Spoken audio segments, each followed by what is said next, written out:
So I love the way you explained plant or psychedelics and plant medicine. And I would love if you could maybe just walk the listeners through that.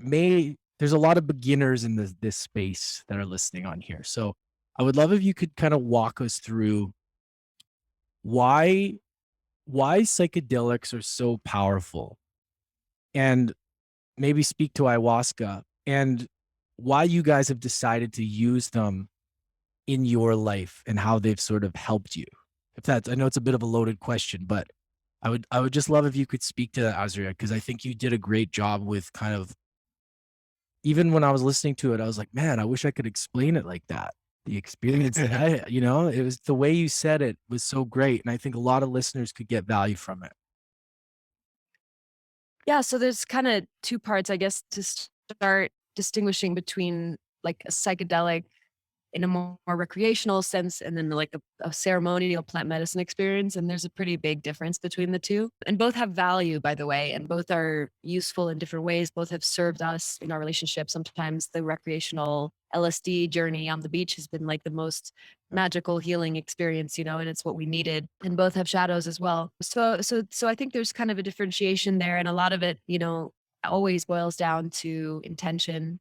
What is really the why behind the reason that you're choosing to alter your consciousness in this way?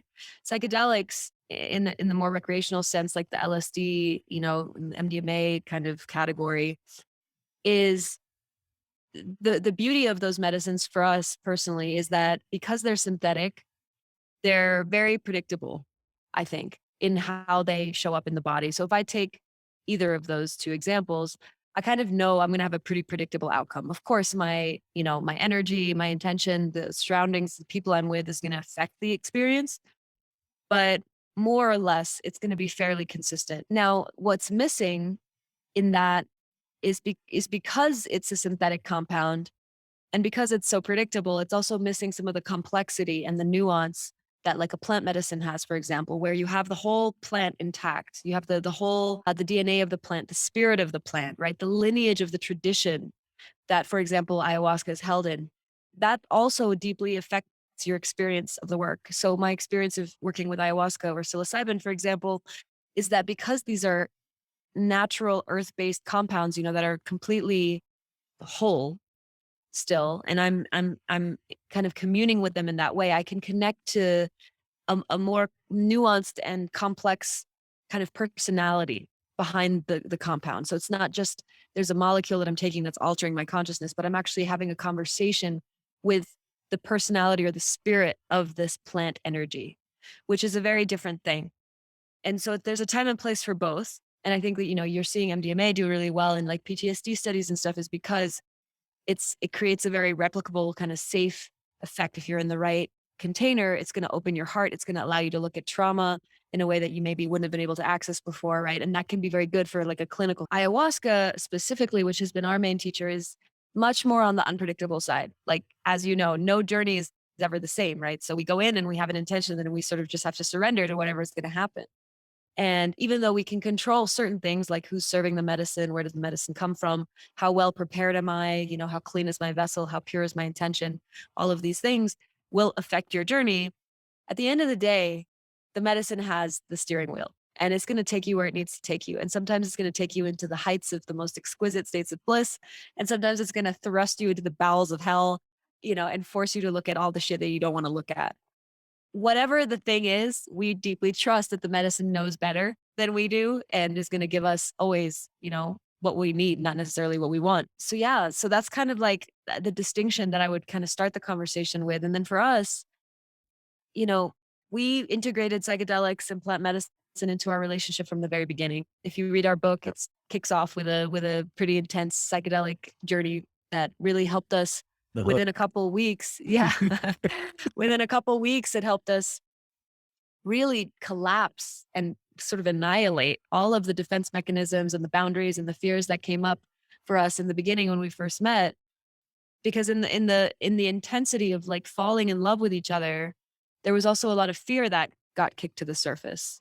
Fear around compatibility, around like what does this all mean? It was the kind of connection that was so potent that it was making an impact on our lives in a dramatic way, but the consequences of that impact weren't 100% clear in the beginning because we were still getting to know each other, and there were some misalignments that we could sense in terms of how we were both wired, and that got really scary pretty quickly. So that journey, for example, the one I'm referencing on the beach in Tulum, was this opportunity for us to just like release all of this fear, all of these defense mechanisms, and just see each other through this lens of pure love, really, and just give ourselves completely to the magic of this connection. And in that opportunity, in that portal, we were able to commit to each other in a way that may have taken us otherwise, 6, 12 months. And plant medicine are really an accelerator, I would say. They're not the magic pill. They certainly aren't the heal all, solution to all of our problems, but they accelerate the possibilities of what's already present in the moment inside of you. And if you're willing to go on the fast track and you're willing to feel a lot of things, both positive and, quote unquote negative, not that there really is such a thing, but if you're willing to get uncomfortable, let's say, then they can be a powerful tool to help you quantum leap in your development, whether it's as a couple or just in your own personal journey. And with ayahuasca in particular, that medicine I think is really it's maybe the most mind-bogglingly sophisticated plant technology that I've ever come across. I mean, it's pretty incredible what this medicine can do and how it can facilitate transformation for people in such a short period of time.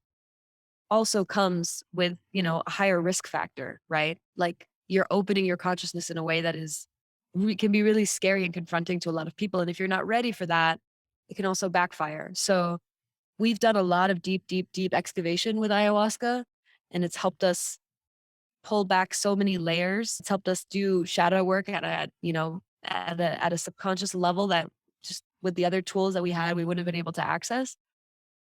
And yeah, it's been a blessing. And also there's a time and place. There was a time in the beginning where we were working a lot with psychedelics and plant medicine. And now we're really on the other side of that. We've kind of stabilized in a beautiful place, and we know what we're doing with our lives. We've received the instructions and the gifts and the lessons, and we've integrated them, and now it's time to share them with the world. So that period of like deep, heavy lifting is kind of complete for us now. Not to say that we won't go through another phase, but at this stage, it feels also really good to have to not be dependent on the medicine and say, okay, like this has to be a constant thing. Yeah, I would just say we also we don't state that the psychedelics are for everybody. Please consult a doctor, all that good stuff. And really, in a serious way, there's a lot of people serving medicine that should not be. Do a lot of research before you enter a container, and make sure before you decide to go on a journey that you have support after, during, and after, because integration can be a real thing, and you need to be supported because sometimes it brings to the surface things that you weren't prepared to deal with, which is beautiful because it allows you to actually feel things fully, transmute them, and move forward in your life.